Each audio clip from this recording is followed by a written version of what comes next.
بینی دیمەنی ئەم دواییەی هەسارەی زەویمان و دەوروبەری بەهۆی کۆمپانیای فرینی واڵای ئاسمانی بەشی تایبەتی سپەس ئێکسەوە بوو. جۆن ستیکلند بەڕێوەبەری سەربەخۆ لە کۆمەڵەی واڵای نیشتیمانی سەبارەت بە کۆڵۆنیاکردنی واڵای ئاسمانی نووسیوێتی و دەڵێت چوونە خولگەی زەوی تەنها دەستپێکە.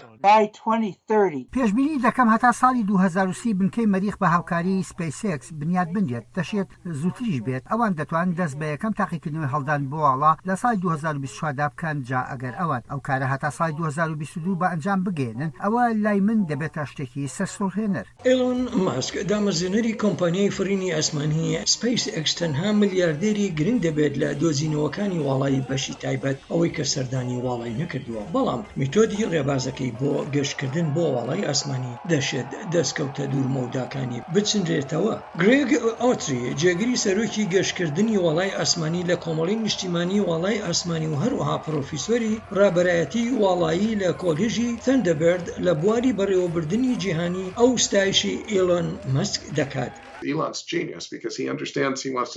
ئیلۆن ماسک کەسێکی بلیمەتە لەبەر ئەوەی ئەو تێگا کە دەوێت بنیاتی پێکاتی هەسارەی مەریخ دابڕێژێتەوە لە بەرامبەر ئەو کارەشی هیچ پارەی پێ نادرێت، بەڵام ئەوە بەدی دەکات کە هەنگاو بە هەنگاو کۆمەڵێک حاڵی بازرگان دەبێت ئیلۆ تێدەگات کە دەبێت کۆمەڵێک بازرگان لە واڵای ئاسمانە هەبن، ئەوەش یەکلا بۆتەوە و پارەی لێدەست دەکەوێت و دەرەنجام ئەوەش دەبێتە داهات بۆ بەرهێنانە تایبەتیەکەی. بەم دواییانە فڕۆکەی گەشتیاری بۆ گەڕان لە ئاسماندا فڕی کاتێک لە مانگی حەودا دامەزێنەری گروپی ڤێرجن ریچارد برانسن گەشتێکی ئاسمانی سەرکەوتوانەی تۆمار کرد لە نێو فڕۆکەی ڤێرجن گالاکتیک. دوای تەنها 9 ڕۆژ دامەزێنەری ئامازۆن و بلو ئۆریجن جێف بیزۆس هاوشێوەی ریچارد برانسن سواری نیو شەپەردی ڕۆکەتەکەی بوو. کۆمپانیای بلو ئۆریجن و ڤێرجن گالاکتیک دەڵێن هەتا ئێستا تکتیان بە بەهای ملیۆنەها دۆلار بۆ گەشتە ئاسمانەکانی داهاتوو فرۆشتووە.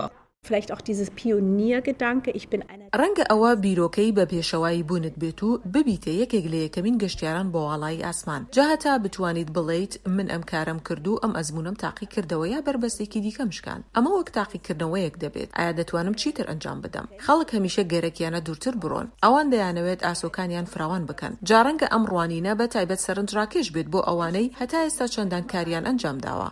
بۆ ئەوانەی پارەیەکی زۆریان لە حسابی بانکیدا هەیە نرخی گەشتێکیان بە فڕۆکەی ڤێرجن گالاکتیک بۆ 250,000 دۆلار، بەڵام کۆمپانیای بلو ئۆریجن هێشتا نرخی تیکتەکانی گەشتەکانی ئاشکرا نەکردووە. ئۆتری و ستریکلند دەڵێن هەواڵی خۆش هەیە بۆ ئەوانەی دیکەمان لەو دەمەی ئەوان پێشبینی دەکەن نرخەکانی تکت لە ماوەی 10 ساڵدا دابەزێت بۆ چەند هەزار دۆلارێک.